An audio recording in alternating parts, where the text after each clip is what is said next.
I have this habit of intent observation, and I've developed it over time as I try to understand the true nature of the things around me. So when I'm all by myself, it is my most significant and most fulfilling preoccupation, and that is observation. Just learning to observe what is going on around you, the patterns that you can see. So I observe patterns in nature, in culture, in design, in art, in organization, in systems, and I love to ponder, I love to uncover the core principles that make them work. And one of the things that I mostly ponder about is entrepreneurship. At face value, it seems to only refer to business or the act of making money. But when I, poke a little bit deeper and get under the hood, you tend to see a little bit more. Entrepreneurship is grossly misunderstood in recent times, and that's no thanks to the over-glamorization of success and the good life by social media. But according to Oxford Dictionary, entrepreneurship is the activity of setting up a business or businesses, taking on financial risk in the hope of profit. And that's okay for your economics teacher and the current educational system who may be satisfied with a flat, regurgitated answer. But this definition is just the shell. It answers the what and leaves us asking how. But guess what? All your business problems actually stem from not understanding the how and the why, not just what. So most people are, preoccupied with, what am I going to do? What's the best business to start? What is more important is actually the why and the how. So let's put that in priority. Number one is to know your why. Number two is to learn the how. So how am I going to achieve this why, this purpose, this vision? And then number three is find the what. The what is just the vehicle that you're going to use to achieve that vision. So know your why and get a mission. That's the starting point. And I hamper about purpose so much that I almost sabotage myself because of this. Many years prior to this, it could be a double-edged sword if you are not properly guided. But it's important because your mission is what gives you meaning.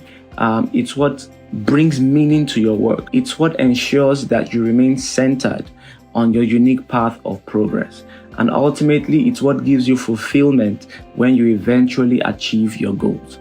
Having a clear mission is what ensures that you don't make $1 billion and end up unsatisfied and unhappy. And that's the missing gap that a lot of people skip, just rushing to secure the bag and not having a clearly defined mission. Entrepreneurship is a sacred duty. So we will talk about this at length in a subsequent video. But in a nutshell, entrepreneurship only has true meaning when engaged from the standpoint of service and contribution. And this is how we get wealth for the purpose of advancing God's plan and agenda. This is one of the core ways that God empowers people who are called to steward resources for the purpose of doing good. All right, so remember Proverbs chapter 22, verse 29. It says, "Seest thou a man diligent in his business? He shall stand before kings. He shall not stand before mean men." Now, how do you properly engage with this idea? You have to make it a priority to identify and clarify your personal mission. What are you meant to do in your current season of life? And if you don't have a mission, you will be assigned one that helps someone fulfill that. All right. You will be placed somewhere in society, in the value chain. But if you don't have your personal mission, just rest assured that what you are doing currently is helping somebody else to fulfill theirs. There's no middle ground. All right. This is not where you sit on the fence, but this is supposed to be your North Star, how you navigate to find meaning and purpose in your life. But don't let it stop you from taking action now. If you are like me, clarifying your mission may be one of the most challenging things to do, simply because you have so many options. So, if you are multi-skilled, if you are multi-talented, that may be a challenge. And I struggled with this for so long. And after about 15 years struggling with this, having headaches and just being under so much stress, I finally got understanding. And what I would advise you is this. If you are in this crossroads thinking of what to do, number one, pray.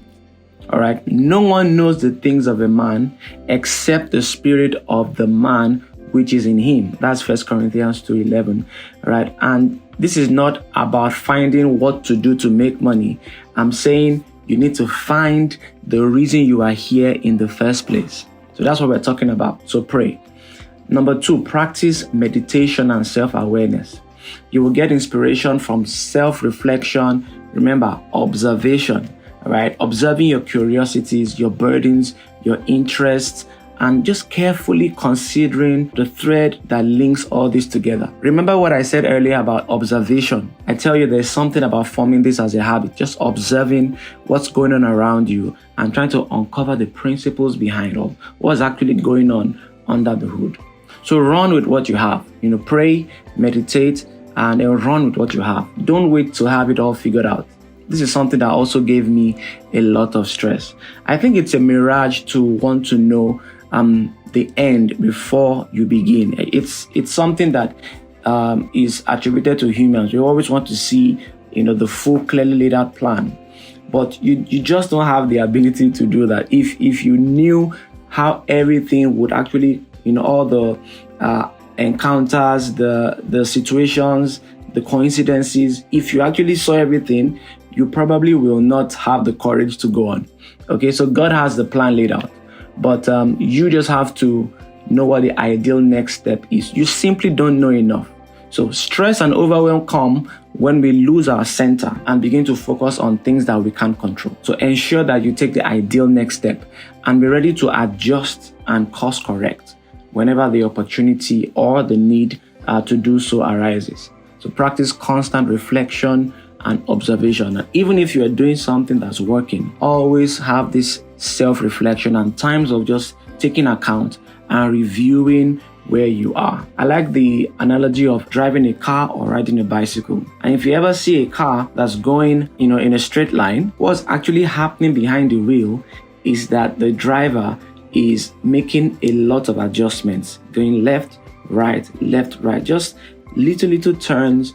But what you see outside is that the car is going on a straight line. I love a quote that Steve Jobs, said. He said, "We can only connect the dots looking backwards. You can't connect the dots looking forward." So you have to trust that the dots will somehow connect, obviously because you are centered and following your purpose.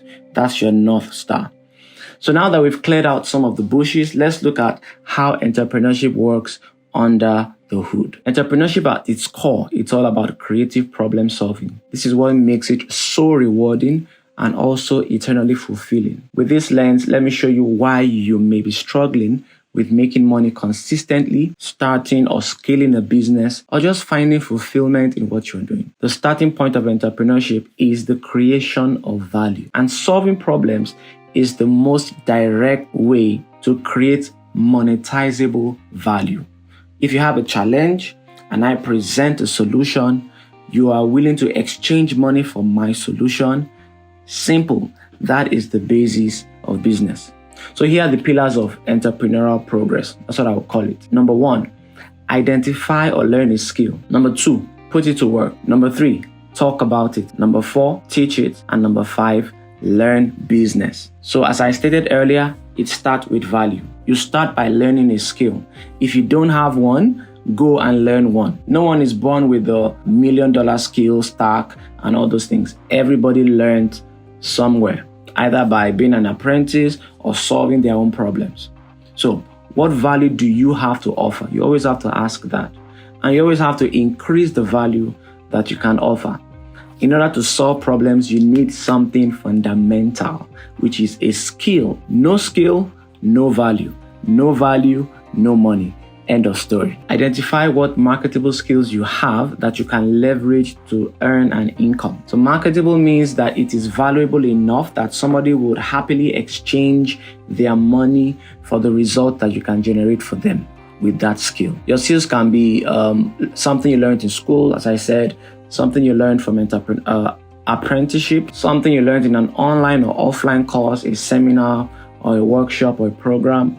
It could also be something you discovered by yourself by solving a problem that you had. Your journey begins by identifying, that skill. And if you are like me, proficient in many skills, don't get stuck in analysis paralysis. Just pick one and get to work. Things will get clearer as you move on. The greatest challenge in my personal career was deciding what to do. And looking back, I realized that I was just wasting time. I was procrastinating on learning the critical skills that you can only learn by starting. You have to learn the skill, but the real skills and wisdom that you need, you can only pick that up when you start moving. Your skill is just the starting point because it doesn't guarantee success on its own. It only gives you a chance. It gives you a voice in the marketplace. It makes you valuable. It places you somewhere in the social ladder of value. So for example, I learned web design and programming as a teenager. I was just following my curiosity about computers and technology and taking advantage of the fact that, my dad was a tech lover and we had computers in the house. So back then I had to learn software through the help. There were these help documents that came with every software. So Microsoft Word, just when you click F1, it's not like it is now. Then you had a step-by-step catalog of tutorials, how to do this, how to do that, how to do that. And for each and every software, I read through that and practiced it. All right. So that's how I learned Word, Excel, front page, PowerPoint, and many others. But I didn't stop there. So my dad took an AppTech course, somewhere down the line. There's this institution that used to do, I think they still do that, software tutorials and courses. So my dad took a course on HTML, C++ programming, C#, JavaScript. And I'm not sure he ever opened any of those books. There were these mighty hardcover books that came with the course, but I ate those books and I experimented like crazy. All right. And that was how I developed that skill, the skill of web design. I learned how to code, to design websites by coding in Notepad. And when front page came up, I was able to take that core skill of HTML and have a leg up in front page, which was more visual. And then Dreamweaver came up later on, and that was how I began to stack value in that particular skill. So your curiosity is a gift. Just as mine led me to learning all these skills, your curiosity will lead you to what I call treasures of darkness and hidden riches in secret places. So follow your intuition, follow your curiosities, and learn.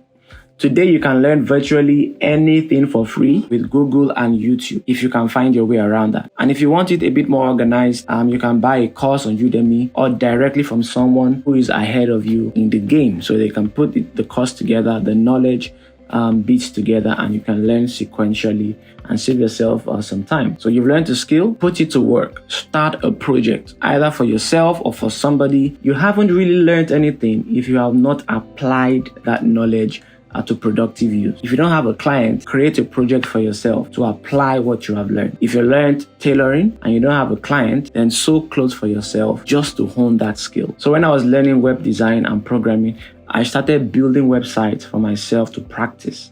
Okay. And I was fascinated about snakes at the time. I just don't know how. I was so fascinated about snakes.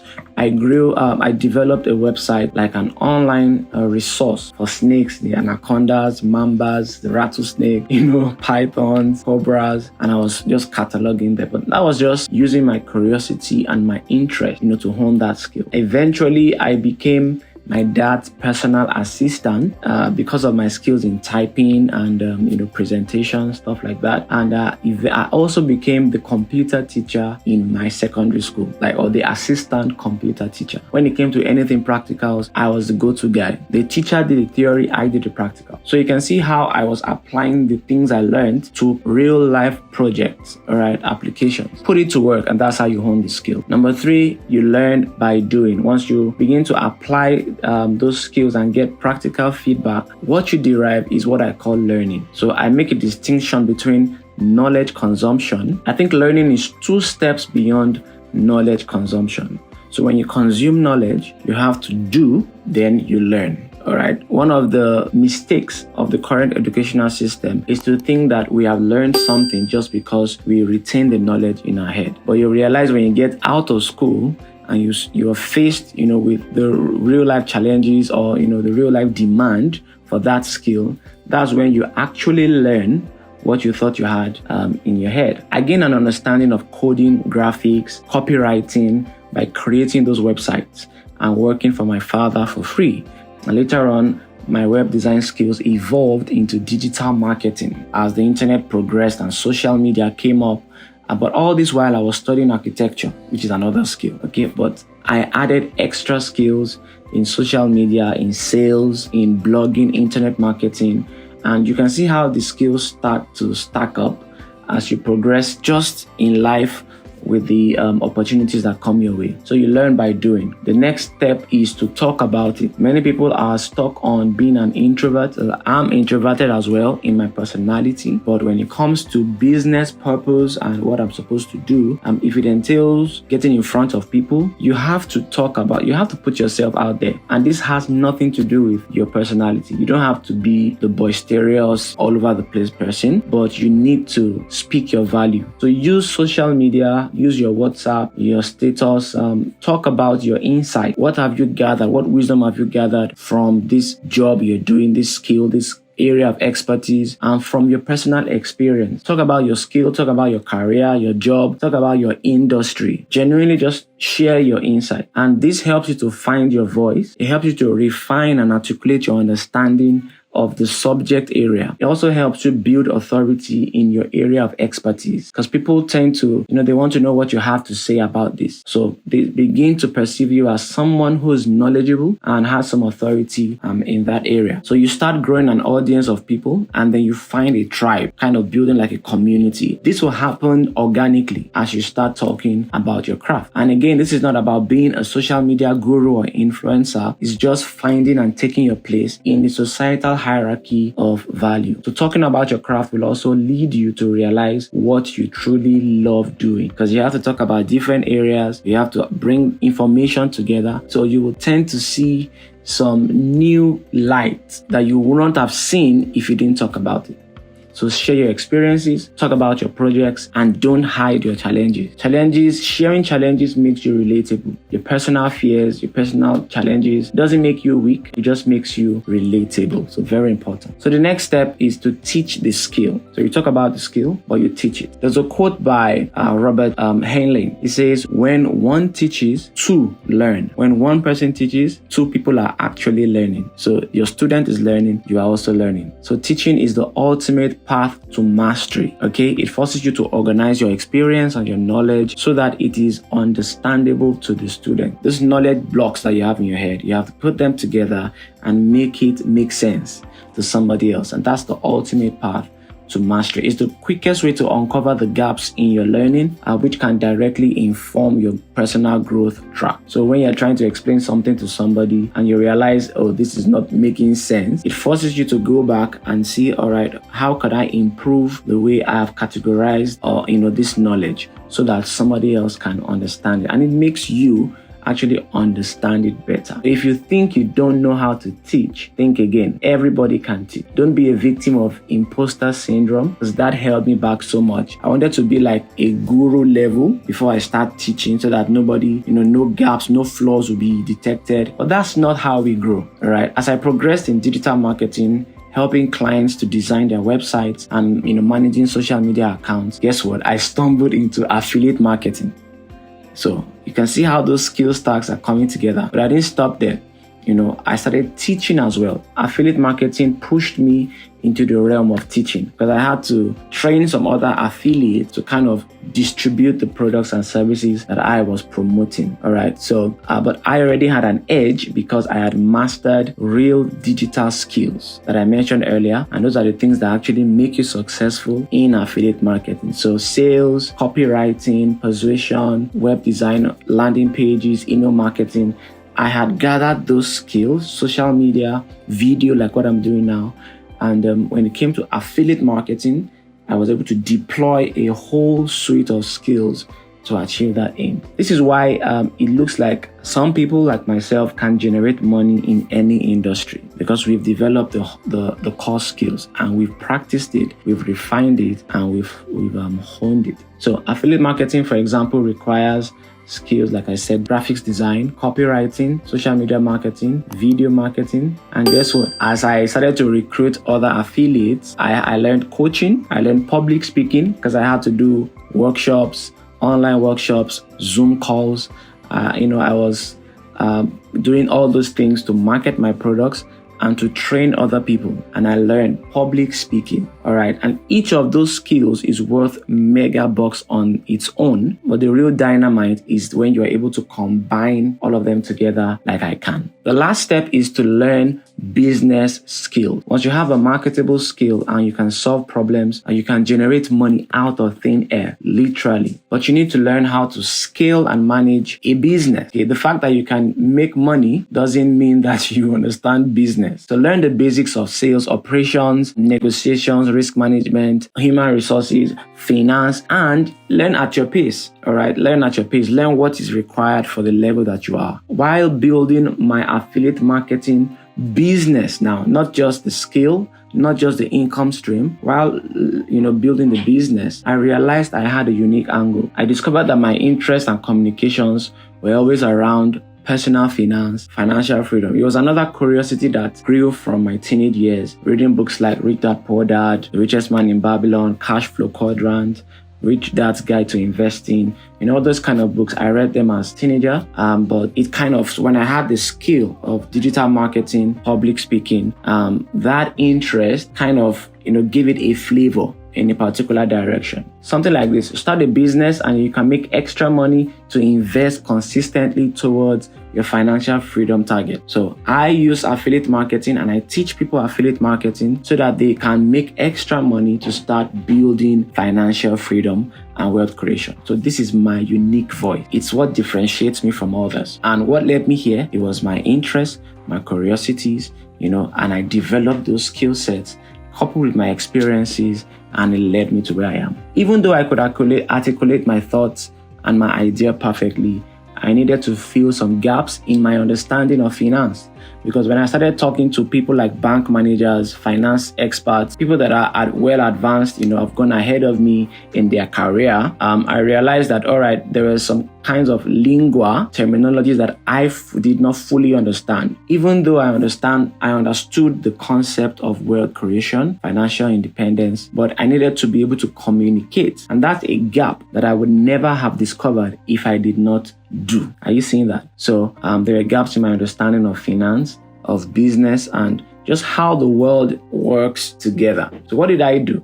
Just to cover all these gaps and to make sure that I had a rounded knowledge of these things, I enrolled for an MBA in June 2022. All right. If you're watching this video in 2023, then that's about a year ago, and I just wrapped up. But because I'm already well advanced on my path, I knew exactly what I needed, and I knew that I did not actually need a traditional MBA, which is very theoretical and just academic. I needed something that could give me direct answers and to answer the unique questions about the path I was on. So I stumbled on a very amazing man, Professor Chris Harun, and his online MBA degree. If you want to check it out, it's going to be in the description. And it turned out to be the best education I received.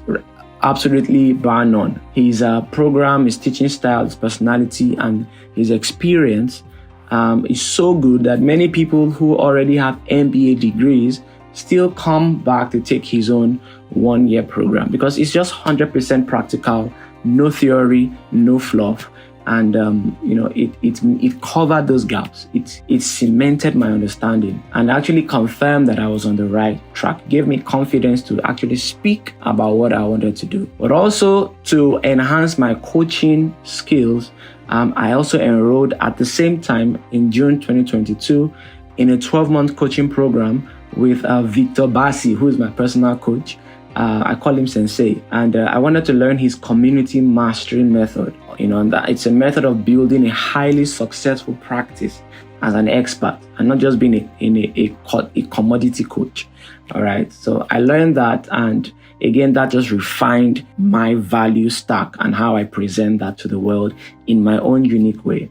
So these programs and courses didn't come cheap, definitely didn't come cheap. I think everything must have cost me maybe like 3.5 or 4 million, something like that. So it's not cheap in the slightest sense, but at the level that I have reached and the level I plan to play, it was required, and I mean Naira, all right, not dollars. So it was required to make those investments in my personal. So do you see how I progressed in my own journey? But you have to start where you are. Don't feel under pressure by comparing your level 1 to my level 20 or your level 1 to another person's level 50. Stay in your lane and just execute consistently. You don't need to be great to start, but you have to start to be great. So I hope this helped you. Now go and execute. All right, I'm going to drop some further links if you want to go deeper in the description. And if you're watching this on YouTube, make sure that you like this video, you share this video, and you drop me a comment. Let me know if you got value from this. And if you have questions about any of the things I talked about, or you just want to share what stood out for you, what was your main takeaway, I would like to talk with you in the comments. So I'll see you on the next one. Thanks for watching.